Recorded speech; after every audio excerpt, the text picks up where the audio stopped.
Movement is very important.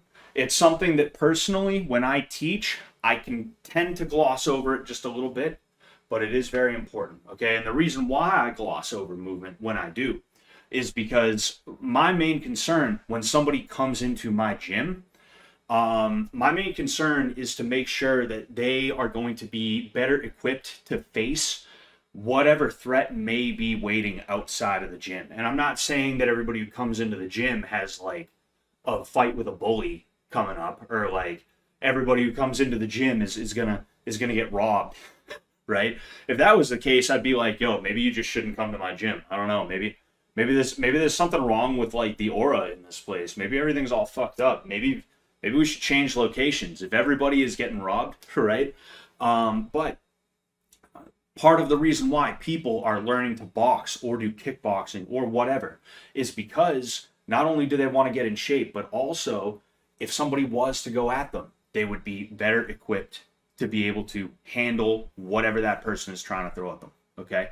And what tends to happen a lot in a lot of gyms, and I've seen this happen before plenty of places, is when you walk into a gym as a day one complete and total beginner, you haven't even done Sensei Scott's online course. You haven't even done Sensei Scott's live stream boxing, right? What's going to happen is they're gonna train you in everything I just trained you, and they're gonna absolutely positively like be jamming it down your throat every second of the day. You're gonna do pad work, you're gonna do bag work, you're gonna do shadow boxing, which are all good things. Don't get me wrong, but you're not gonna do any sparring, and you're not going to learn how to actually really damage somebody, how to throw with bad intentions. You're not going to learn how to do that, right?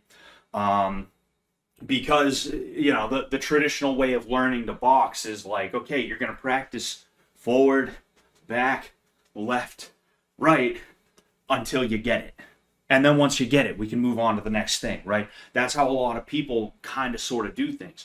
Me, I'm not going to do that in most cases because I don't know what's going on with you. I don't know what you got going on in your life. I don't know why you came in here, whether it's to just train to get a sweat in, or if it's because you're like, fuck, this dude keeps following me to my car when I get out of work.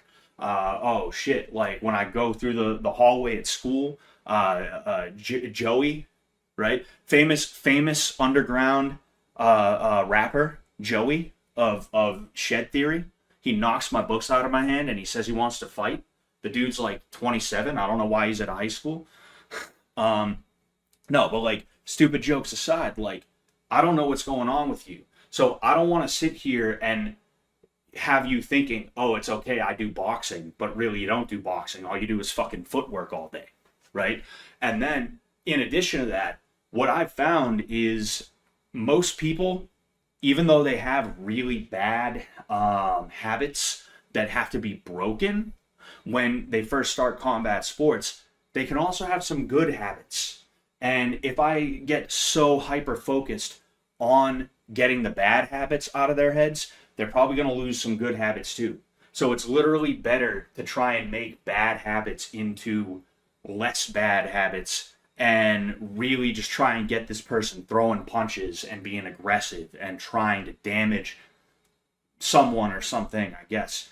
It's a little bit better to do that right out the gate than it is to be like, okay, your footwork, oh, you're not doing your footwork right, keep on doing it, and we're not going to move on until you get it better, right? So yeah, that's my philosophy on coaching. We took a big detour there, all right? But this is why I coach the way that I do, especially since I've started doing like things like with Brandon Buckingham. Sam, it was a little bit easier because we had a lot more time to work together, right? But when it came to like Harley Morenstein, when it came to Brandon Buckingham, when it came to Froggy Fresh, you know, Tyler Cassidy, when it came to even coaching people like Taylor on 2.5, I had 2 weeks to coach Taylor, and then she fucked up her wrist, right? I can't make someone into a pro boxer in 2 weeks, but I can teach them a thing or two that if something fucked up was to happen to them, maybe they get out a little bit less fucked up than they would have been. Because instead of thinking about like, oh man, this guy's trying to attack me. Is my stance good? Am I walking the right way? Am I moving the right way? Instead of thinking about that, they're like, oh shit, what did I go over with Coach Scott, or Sensei Scott? What did I go over with Sensei Scott? Cross right down the middle as hard as you can. You know, fucking cross hook as hard as you can. Like, that's why I coach the way that I do. Right. Again, we're taking a big detour. We just got done with stance and movement and stuff like that. All right.